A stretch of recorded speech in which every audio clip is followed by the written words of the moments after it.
Hello everyone, this is My Africa Show, our weekly program that streams on Arts TV, and I am your host Agabelai, and we are back with our brand new episode.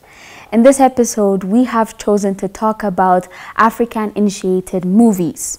And I have chosen 3 movies that we'll be talking about. The first one being The Women King, followed by Wakanda Forever and Sankofa. So to start off with, I want to talk about The Women King. I kind of touched The Women King and the female warriors on our previous episode to honor the achievements of women in African history. But today I will also be focusing on the kingdom of Dahomey. So because the whole movie of The Women King focuses, or it was based on, the kingdom of Dahomey and the female warriors that it had back then. And also the kingdom of Dahomey gave birth for the Atlantic slave trade, and women, children, men that were captured during the raids against neighborhood countries used to get sold for Europeans in return for different tobaccos, fabrics, alcohols, and many more. And also some of the slaves that were not sold for the Europeans used to work in that royal plantation, and even some of them, the rest of the slaves, used to get often like mass murdered in this festival called annual custom Dahomey. And what I want to talk about in regarding to the film The Women King is that the title is really different. It's a unique title. It's not The Women Queen, it's The Women King. And that is because it's the fact that the people of Dahomey believed in the existence of the legend of 2 kings, a woman and a man. And they both had equal rights, equal power and authority over the people and the nation. That's why in the movie, Naniska was expected to be throned as a women king, not a women queen or something else. And in general, what I want to say about The Women King is that even though that's the first movie that showed the female warriors that we Africans have, there are plenty of other female warriors that we have in our history. To mention some, there is Queen of Sheba of Ethiopia, there is Queen of Mormi, and Queen of Nandi of Zulu, and many more. The second movie that we will be seeing will be Black Panther, Wakanda Forever. So this movie, each movie that we will be talking today, have their own features, have their own characters. But this is a more of imaginary, it's a fantasized kind of movie. It has this fantasized, country called Wakanda. But what I want to mention about the name itself is it's a tribe of Kenya called Wakamba. And also that in the movie, the state of Wakanda which was shown on the map of the movie was located around, the location itself was located around the western region of Ethiopia and southern Sudan. And the director of the movie, Ryan Coogler, said that the whole purpose or the whole theme of the movie is identity and responsibility. That's what it focuses on. And we see this unique scars on the actors and actresses of the movie. It is a form of body modification which is called scarification, which is used in this current day Africa. It's a tradition used in a current day Africa to show the social status and their identity, and also the milestones that they have achieved in their life. But in the movie, specifically Killmonger's scars showed that this the lives that he killed, the peoples that he killed and he won over. That's what his scars shows. And also, what I enjoy about the movie The Black Panther, Wakanda Forever is that the filmmaker wanted to gave this unique culture for each tribes, because they wanted to create that the country had the sense of different and mixture of different cultures. And just to mention some, there is the Border tribe, which is inspired by Lesotho's architecture and language, and their motif is blue and wood.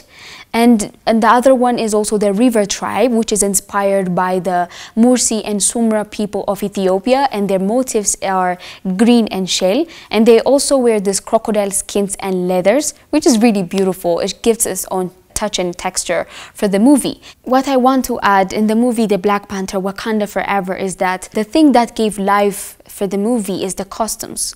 The costumes showed African textures, African touch, and at the same time they were really modern.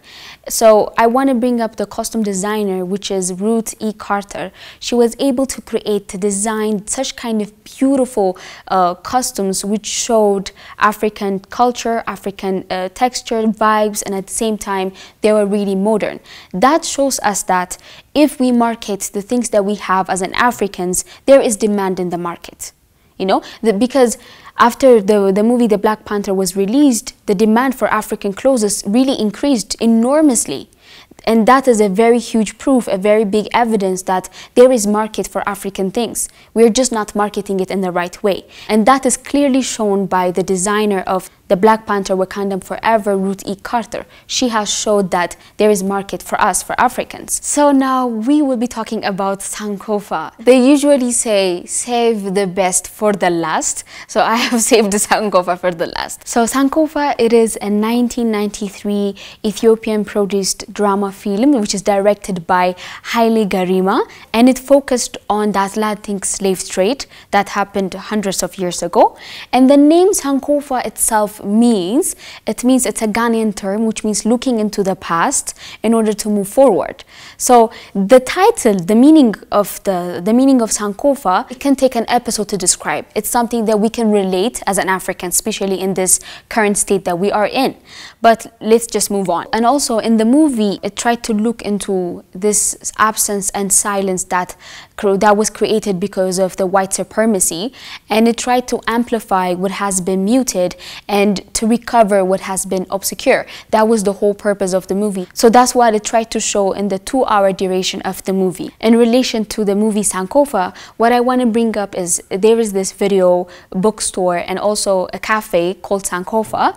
In that bookstore, I have gone there in my mind because it's a place where the title or the purpose of the movie gets practiced. Because as I have said earlier, the title itself, Sankofa, means looking back in order to move forward. So when we say looking back, it does not mean turning our heads. That's not what it means. It means knowing our history, knowing our culture, our traditions, our customs, and so on. So in order to know all those things, we should read. We should understand, because that's what it is. It's about understanding and celebrating how and why we are where we are today. That's the whole point of the title of Sankofa. That's what Sankofa, the movie itself, tried to show us. So in that library, people gather together to give reviews for different books. They share their angles, they share what they have understood, and because there are different perspectives, because all those people have their own outlooks, when they communicate, they will be able to gain different angles of what the writer is trying to show in his book.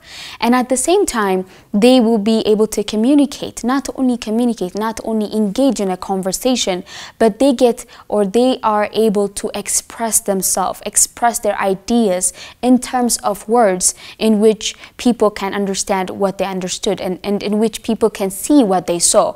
Because nowadays there are a lot of genius people, but they're not able to express themselves in the right way. People do not understand them. So this is one of the basic skills that you get to develop in such kind of bookstores. And at the same time, our reading habit increases. In that bookstore, everybody's a reader. They all came from different background, different experience, but there is this specific common interest that gathered them under that same roof. So their reading habit, which is reading, right, and that African culture, so their reading habit increases. So when their reading habit increases, it initiates writers to write. Not only write, but upgrade themselves in order to satisfy such kind of readers. And more specifically, in that bookstore, people get to create this mastermind group in which they get this guidance, this help to raise their consciousness, to raise their awareness, which is very, very rare nowadays in our country and also in our continent. People get this feeling of belongingness, this feeling of, family, which is very crucial. That's what I want to say about the movie Sankofa. So now I will be sharing you my personal thoughts on the 3 movies that I have mentioned earlier. So the first one that I want to talk about, the first perspective, the first thought that I have is that the values that we give for ourselves, the way we see ourselves, is exactly how others see us. The values that we give for ourselves is exactly equivalent to the values that we will get from other people. And in relation with that, the only limitations that we have is the one we set for ourselves. As an Africans, as a nation, the only thing that will hold us back is the one that we have for ourselves. Let's just, put ourselves out of that box and let us express ourselves the way we want, so that we can live the kind of life that we deserve as a nation and also as a person, as an individual. And the other thing is, one of my favorite scenes in the movie The Women King is when Naniska woke up from this dream and she was full of sweat and she saw a beast chasing her in a jungle. And the moment, the day that she knew what the beast was, it was that part of her past that she never accepted, that she kept on denying, that she kept on buckling up inside of her, that full of that expression, that pain, that wound, that every single emotions that she had, she kept on buckling it up, and she tried to become someone else. So that just held her back from achieving the things that she could achieve. So the moment she listened to herself, the moment she accepted that part of her past, she was able to defeat the impossible. So as a nation, as a country, we should understand this. I know there is this dark side of our history, and at the same time there's this beautiful part of our traditions, our history at the same time. So acceptance is the biggest power that we can have as a nation. When we accept what we have, when we accept our history, our people, our tradition, the good, the bad, the current situation that we're in, then we will be able to create the kind of Africa that we want. We should accept ourselves. That's what I believe, and that's what I have gained from the movie The Women King, and overall perspective that I have. And at the same time, the last thing that I want to say is that, the last thought that I have that I would really love to share is that each problem that we face as a person and also as a nation needs different version of us. We should not expect to solve our current problem in a way that we solved, our problems like 4 or 5 years ago. That's impossible. It can't be it. And even though we solve it, even if we get to solve that problem, it will be temporary. It won't last, because every problem, every challenge, every obstacle that we face, especially as a nation, we should have a different way, a different method, a different approachment to solve that problem. That's what we should do. So this was the topic that I have prepared for this episode for this week. And please, as always, feel free to share us your ideas and outlooks on our short SMS 6121. And as in for our digital audiences, please share us what you guys think about this episode and on what topic that we should talk about on our next episode below this video. Until I see you guys next time, it's time for me to say goodbye.